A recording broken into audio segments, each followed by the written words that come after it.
Hello guys, welcome back to my channel Priya talks. నా పేరు ప్రియా. మీరు చూడబోతున్నారు డెత్ నోట్ ఎపిసోడ్ 5. ఈ వీడియో స్టార్ట్ చేసే ముందు ఇంతకు ముందు ఎపిసోడ్స్ మీరు చూడకపోయి ఉంటే మన ఛానల్లో ఉన్నాయి. Please do watch and subscribe for more videos. ఇంకా లేట్ చేయకుండా ఎపిసోడ్ స్టార్ట్ చేసేద్దాం. ఆ క్రిమినల్ అలా యాక్సిడెంట్ లో చనిపోవడం చూసిన రేపన్బర్ చాలా టెన్షన్ తీసుకుంటాడు. అదే సమయంలో లైట్ కూడా బస్ లో నుండి కిందికి దిగుతాడు. అప్పుడు రేపన్బర్ ఇలా అంటాడు, నేను FBI ఏజెంట్ అని నీకు తెలుసు. FBI ఏజెంట్ ఏ పని చేసినా చాలా సీక్రెట్ గా చేయాలి, కాబట్టి నేను నిన్ను కలిసిన విషయం ఎవరికి చెప్పొద్దు, ఎందుకంటే అది నా జాబ్ కే చాలా రిస్క్ అని చెప్తాడు.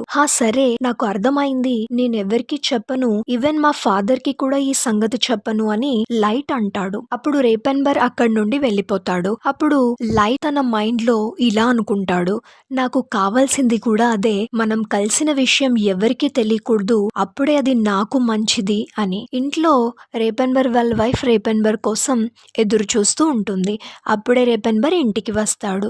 హే, ఏమైంది, ఎందుకు అలా ఉన్నావు, నువ్వు అలా ఉండడం నేను ఇంతకు ముందు ఎప్పుడూ చూడలేదు అని అడుగుతుంది. అప్పుడు ఈ రోజు బస్ లో ఇలా జరిగింది, దాని గురించి చెప్తాడు. ఇది జరిగినప్పుడు నువ్వు ఆ బస్ లోనే ఉన్నావా అని అడుగుతుంది. అవును, అతను ఆ బస్ లో నుండి కిందికి దూకేశాడు అని చెప్తాడు. దానికి అతను చనిపోయాడా మరి అని అడుగుతుంది వాళ్ళ వైఫ్. అవును, చనిపోయాడు అని రేపన్బర్ చెప్తాడు. అప్పుడు వాళ్ళ వైఫ్, నువ్వు నీ ఇన్వెస్టిగేషన్ మీద వెళ్ళావు కదా, నువ్వు ఒకసారి ఆలోచించు, ఇది కోఇన్సిడెన్స్ అయి ఉంటుంది అనుకుంటున్నావా అని. ఇంకా చాలు ఆపు, లిజన్ డార్లింగ్, నాకు కూడా తెలుసు నువ్వు FBIలో బెస్ట్ ఏజెంట్ అని.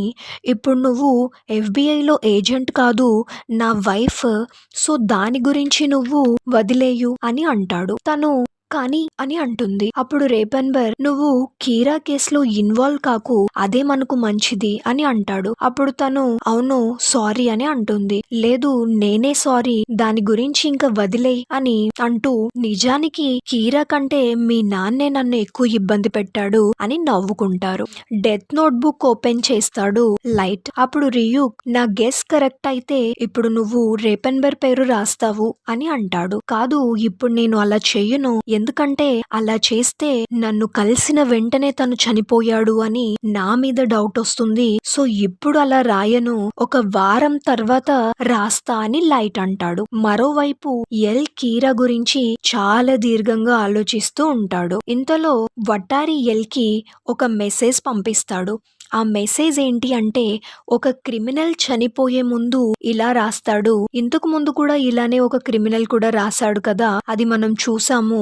దాంట్లో ఫస్ట్ లైన్ అర్థం ఏంటి అంటే, ఎల్ నీకు తెలుసా షినిగామిస్ ఉంటాయి అని ఉంటుంది. అప్పుడు ఎల్ అనుకుంటాడు, అంటే షినిగామిస్ ఉంటాయి అని కీరా చెప్పాలి అనుకుంటున్నాడా అని. మరుసటి రోజు లైట్ రైల్వే స్టేషన్ కి వెళ్తాడు. అప్పుడు రియూక్, ఏంటి లైట్, ఇప్పుడు ఇక్కడికి ఎందుకు వచ్చావు, ఏం చేస్తున్నావు, ఇక్కడ ఇంతమంది ఉన్నారు, ఇక్కడ ఏం చెయ్యాలనుకుంటున్నావు నువ్వు అని అడుగుతాడు. రియూక్, నేను చెప్పేది చాలా జాగ్రత్తగా విను, మనం డెత్ నోట్ లో ఒక మనిషి పేరు రాయకుండా అతను ఎలా చనిపోవాలో రాసి ఆ తర్వాత మనం ఆ మనిషి పేరు రాసినా కూడా అప్పుడు ఆ మనిషి చనిపోతాడు. ప్రాసెస్ ముందు పేరు తర్వాత కూడా రాయొచ్చు రియూక్ అని అంటాడు. అప్పుడు రియూక్ చాలా షాక్ అయిపోతాడు, ఎందుకంటే ఆ విషయం రియూక్ కి కూడా తెలీదు కాబట్టి. రేపన్బర్ అక్కడి నుండి వెళ్తాడు. రేపన్బర్ అదే వేలో వెళ్తాడు అన్న విషయం లైట్ కి తెలుసు. లైట్ మెల్లిగా రేపన్బర్ ని ఫాలో అవుతూ తన వెనక నిలబడి, మిస్టర్ రేపన్బర్, నువ్వు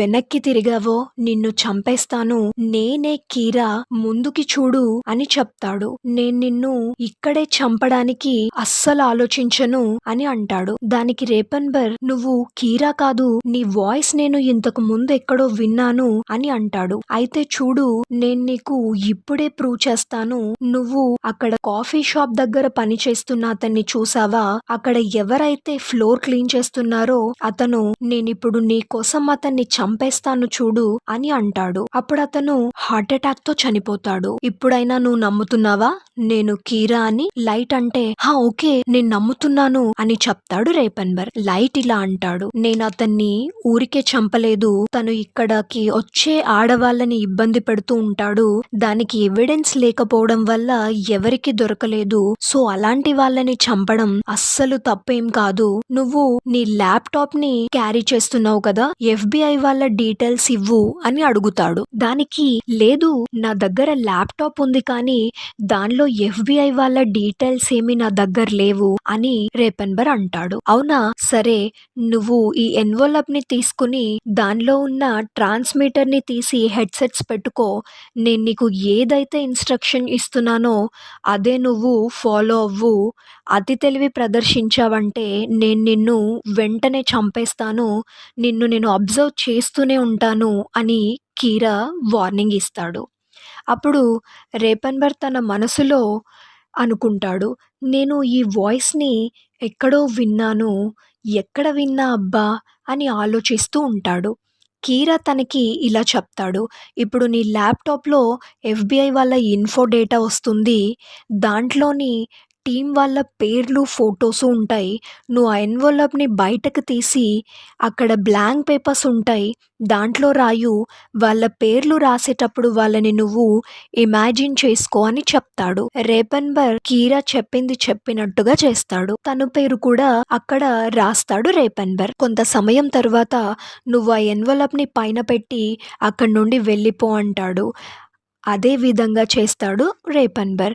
ఈ వాయిస్ని నేను చాలా దగ్గరగా విన్నాను, అది ఎక్కడ విన్నాను అని ఆలోచిస్తూ హార్ట్ అటాక్తో కింది పడిపోతాడు. రేపన్బర్ వెనక్కి తిరిగి చూస్తాడు, అప్పుడు అక్కడ అతనికి లైట్ కనిపిస్తాడు. లైటే కీరా అని అతనికి తెలిసిపోతుంది, కానీ తను ఇంకా ఏమీ చేయలేని పరిస్థితి. అక్కడే హార్ట్ అటాక్తో రేపన్బర్ చనిపోతాడు. లైట్ ఇంటికి వచ్చి ఆ ఎన్వలప్ ఓపెన్ చేసి అందులో నుండి పేపర్స్ని బయటకి తీస్తాడు. లైట్ ఆ పేపర్స్ని ఫోల్డ్ చేసి డెత్ నోట్ని ఆ పేపర్స్ మధ్యలో పెట్టి ఓన్లీ పేరు మాత్రమే అక్కడ రాసేలా డెత్ నోట్ని రేపన్బర్ టచ్ కూడా చేయకుండా రాకుండా ఉండేటట్టు సెట్ చేస్తాడు. ఆ టీంలో ఉన్న 12 మెంబర్స్ FBI ఏజెంట్స్ రేపన్బర్కి ఇన్ఫర్మేషన్ పంపించినప్పుడే చనిపోతారు, కానీ రేపన్బర్ మాత్రం ఆ ఇన్ఫర్మేషన్ని రిసీవ్ చేసుకున్న తర్వాత చనిపోతాడు. ఎల్కి ఒక కాల్ వస్తుంది FBI టీం హెడ్ నుండి.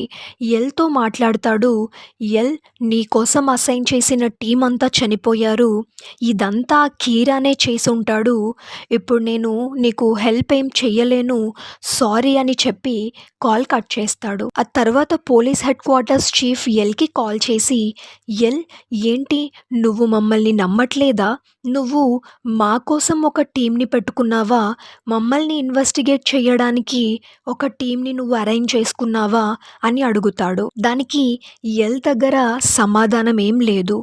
మీ అందరికీ ముందే తెలుసు కదా లైట్ని రేపన్బర్ ఫాలో అయ్యాడు అని. ఎందుకు ఫాలో అయ్యాడు అంటే ఎల్ పోలీసుల్ని కూడా చెక్ చేయాలి అని అప్పుడు అనుకున్నాడు కదా, అందుకే చీఫ్ కొడుకైన ఈ లైట్ని రేపన్బర్ ఫాలో అయ్యాడు. ఎల్కి వటారి ఒక పేపర్ పంపిస్తాడు, అందులో క్రిమినల్ చనిపోబోయే ముందు రాసింది ఉంటుంది, దాంట్లో లవ్ యాపిల్స్ అని ఉంటుంది. పేపర్స్ని మనం సీక్వెన్స్గా చూస్తే ఎల్ నీకు తెలుసా షినిగామిస్కి యాపిల్స్ అంటే ఇష్టమని ఉంటుంది. రేపన్బర్ చనిపోయినందుకు తన వైఫ్ చాలా బాధపడుతుంది. అదే రోజు రాత్రి లైట్ వాళ్ళ ఫాదర్ అదే చీఫ్ ఇంట్లో అందరినీ కూర్చోబెట్టి మాట్లాడతాడు. అక్కడ తను చెప్పబోయేది ఏంటి అంటే, ఇన్ని రోజులు మీకు చెప్పకూడదు అనుకున్నాను కానీ ఇప్పుడు చెప్పే సమయం వచ్చింది, అదేంటి అంటే నేను కీరా కేస్ టేకప్ చేశాను అని. అప్పుడు డాడ్ ఏంటి మీరు కీరా కేస్ టేకప్ చేశారా, గ్రేట్ డాడ్ అని ఎగ్జైట్ అవుతుంది లైట్ వాళ్ళ చెల్లి. అప్పుడు చీఫ్ ఇలా అంటాడు, బట్ ద ప్రాబ్లమ్ ఈజ్ కీరా తనకి ఎవరైతే అడ్డొస్తున్నారో వాళ్ళందర్నీ చంపుకుంటూ పోతాడు. FBI వాళ్ళని చంపింది కూడా కీరానే. వాళ్ళ తప్పేం లేకపోయినా కూడా చంపేశాడు. ఇప్పుడు ఎవరైతే ఈ కేసుని టేకప్ చేస్తారో వాళ్ళందర్నీ కూడా చంపేస్తాడు. అంటే నన్ను కూడా అని అంటాడు. వాళ్ళంతా వద్దు, మీరు ఈ కేసు టేకప్ చేయొద్దు అని అంటారు.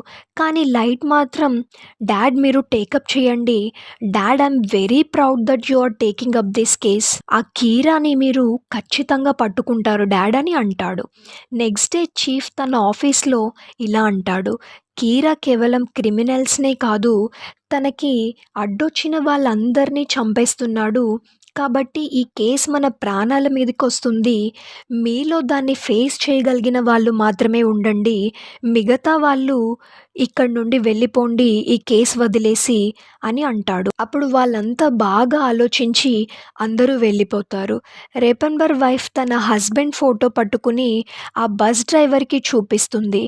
ఆ బస్ డ్రైవర్ లేదు, ఇతను బస్ ఎక్కాడో లేదో నాకు గుర్తులేదు, ఎందుకంటే చాలా మంది ఎక్కుతారు కదా అని అంటాడు. తను అనుకుంటుంది ఆ కీరా ఖచ్చితంగా అదే బస్లో వెళ్ళి ఉండొచ్చు, అంటే అదే బస్ స్టాప్ దగ్గర ఉన్న చుట్టుపక్కల ఏరియాలో ఎక్కడో కీరా ఉండే ఉంటాడు అని. ఇక్కడ ఆఫీస్ లో అందరూ వెళ్ళిపోయాక ఒక 6 మెంబర్స్ మాత్రమే ఉంటారు. వాళ్ళు వాళ్ళ ప్రాణాలని రిస్క్ లో పెట్టి మరీ కేసు కంటిన్యూ చేయడానికి సిద్ధపడతారు. స్పీకర్ లో నుండి ఎల్ ఇలా అంటాడు, నేను మిమ్మల్ని నమ్ముతున్నాను అని. అప్పుడు ఒక అతను ఈ ఎల్ ఏంటి తన ఫేస్ చూపించకుండా తన ఐడెంటిటీ దాచిపెట్టి ఈ కేసుని టేకప్ చేస్తున్నాడు, ఎల్ చాలా సేఫ్ గా ట్రిక్స్ ప్లే చేస్తున్నాడు అనిపిస్తుంది, మనం ఆ ఎల్ ని ఎందుకు నమ్మాలి అని అంటాడు. అప్పుడు ఎల్ వాళ్ళకి ఒక మెసేజ్ పంపిస్తాడు.